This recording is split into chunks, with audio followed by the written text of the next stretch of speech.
John Cruz with your Sunline recap from Lake Oahe up there in South Dakota. You talk about a big lake, holy cow, that place is huge. It's almost 400,000 acres, 200 miles long, and it is not only narrow, it is wide. It is wide, it's a big lake, but man, had a terrible finish there, ended up 87th place. I caught 3 fish, 3 keepers each day. Now we're talking 12-inch smallmouth. I got on a nice little shallow water deal early in practice. We didn't have very much wind in practice, but then the first 2 days of the tournament, we had a fair amount of northwest wind. It ended up trashing most of the shallow water that I had found, and I didn't have anything really to go to that was backup. Nothing was backup. Everything was susceptible to the wind. Not many places to hide out there. There's not a lot of cover, and it seems like everything is far apart, you know, like 1 or 2 miles apart. But was using that lake only has smallmouth in it, and I was using a couple of baits from Missile that we just came out with. This is the Bomb Shot. I was using Fishalicious.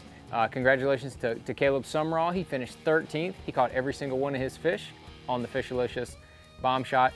I wasn't able to dial in exactly what depth those fish were coming from. I weighed in fish that were in 3 feet of water, and I caught a nice 3-pounder the second day that it was in 32 feet of water. So I was never really able to dial in exactly what depth range I needed to be in. But with that Bomb Shot, I had a #1 Gamakatsu G-Finesse hook, drop shot hook. I was using about a 12 to 14 inch leader down to a 1/4 ounce drop shot weight, and had that on 7-pound Sunline Sniper. That's really what I like on my drop shot as the leader. Had about a 20-foot leader, and then I had that tied to 12-pound Sunline SX1 braid. That is just the best spinning reel braid you can get. 12-pound, that's all you need. Had it on my trusty drop shot rod by Cashin. It's really nice because you can take that weight and put it down into our little drop shot weight cincher. You can put that down there and then and be ready to go. Has a perfect soft tip on it, got the counterbalanced weight. That rod is money. Absolute money, 7'4" it is absolute money for a drop shot. So that was my drop shot setup. And the first day, funny thing, luckily, I caught this fish on top water in practice, 3-pounder. And when I caught it, I looked at where that fish came from. There was a big rock over there. There was a big group of fry. And so that 3-pounder was a fry garter. Sure enough, the first morning of the tournament, I went back to that rock, threw the top water around, but it was a little dirty. Found that rock just barely under the surface, threw the new Missile Baits Ike's micro jig, little Missile jig. Was throwing a 1/8 ounce with a drop crawl, matching drop crawl on the back. Had that on 8-pound Sunline Sniper, going down to 12-pound Sunline Shooter. You know, that is the braid. Had it on a 7-foot medium heavy Cashin spinning rod.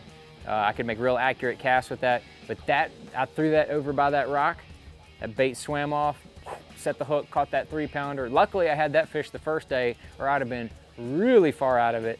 But yeah, I ended up losing. I lost a keeper that really would have moved me up that first day, but I just wasn't on them good enough. I never dialed in the depth range that those fish were in, or the section of the lake that they were in, because it ended up a lot of the top finishers were in one section of the lake.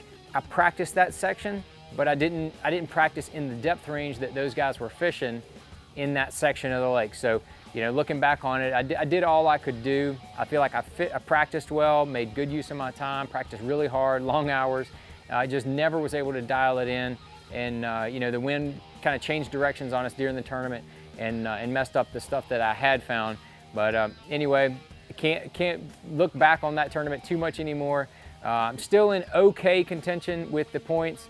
I just need to have 2 good events to finish out the regular season, and I'll be just fine. So we get us a little break going to ICAST next week. We're going to be showing off the new Micro jig, dude, this thing is money. If you get it around one shallow, they will bite it. And that was a deal in practice, man. We were catching some real good fish, me and Ish. We're both catching a lot of good fish on this in practice, but that water got muddied up and both of us had bad events. So we're gonna be ready come Upper Chesapeake Bay. That's our next event. So I promise you, we'll be ready for that one.